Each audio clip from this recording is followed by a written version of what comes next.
The consolidated color correctors on the Color tab do complex color corrections.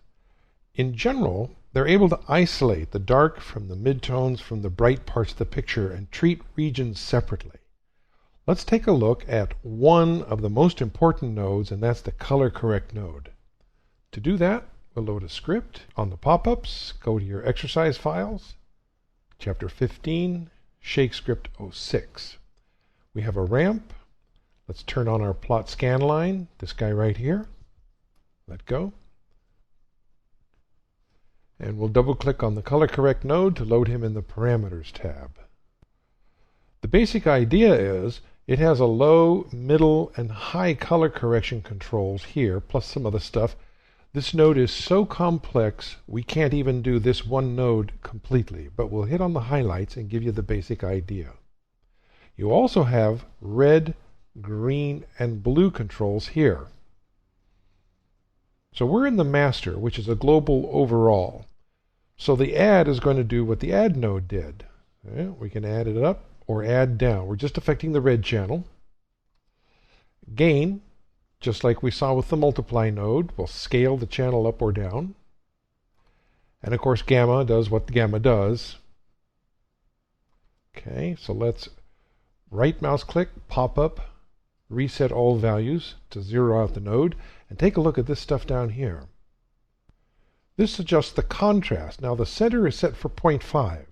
What that means is this line happens to be at 0.5, so the contrast is going to pivot around this point.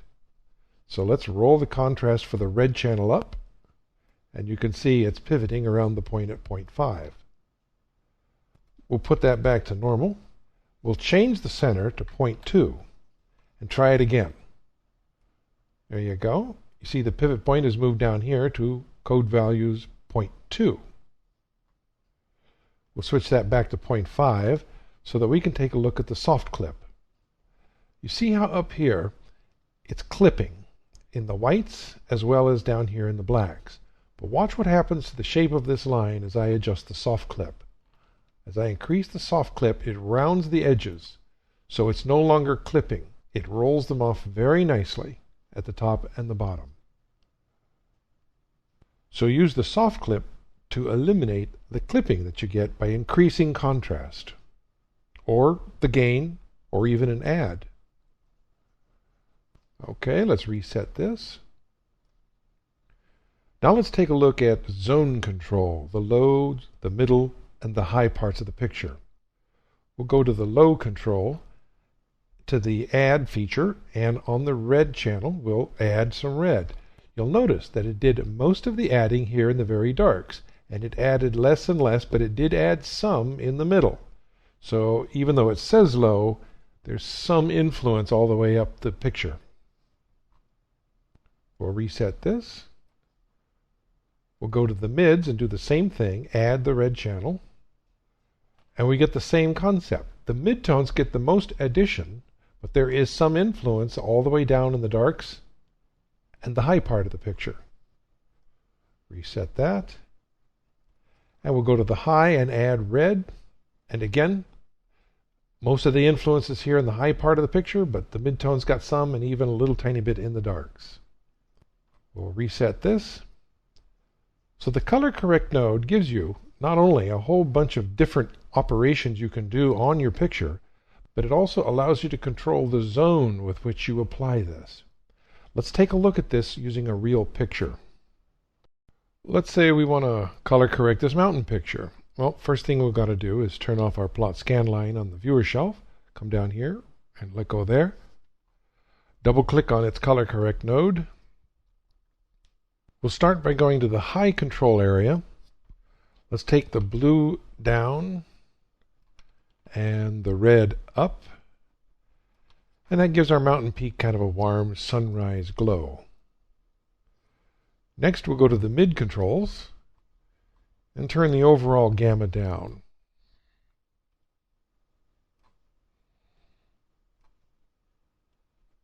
And there we are, getting darker. There. Then we'll go to the low control and turn the red gain up. There we are. We've color corrected a rather flat afternoon lit photograph into a warm sunrise picture. There's a couple of other important consolidated correctors you'll want to know about, and we can see how they work with this hot rod picture here.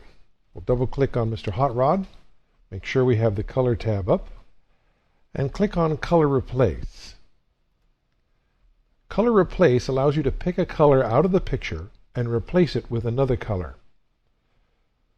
So first we'll zoom into our hot rod. Then we select the source color, click on that swatch. That says that's the color you want to replace. We'll set it for the average, so as I scrub through here, I'm getting a good average of the pixel values. We'll home this viewer, come down to the color swatches, and now I'm going to click on Replace Color. This is the color I want to replace with. So then I click on the blue color, and I get a preliminary color replacement, which I'm going to have to tweak now. So we'll set the hue fall off down to 0,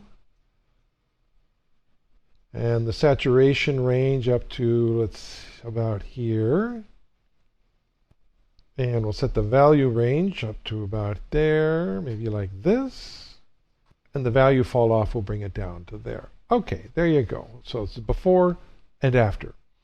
It's also picked up a couple of other places in the screen, but for the most part, my hot rod looks pretty darn good, and I can fix that with a garbage mat. Another node you'll want to know about is the Hue Curves node. We'll do a shift click on Hue Curves, and the idea behind Hue Curves is you can perform a variety of operations. All these operations you see down here, you can pick one or more of them to be controlled based on what hue in the screen. So I want to adjust the luminance using the red part of the picture. So I'm going to pull down on that, and look what happens to my little hot rod. In this movie, we took a look at the consolidated color correctors and how they can perform complex color correction operations on limited or restricted zones of the picture. This gives you great artistic control.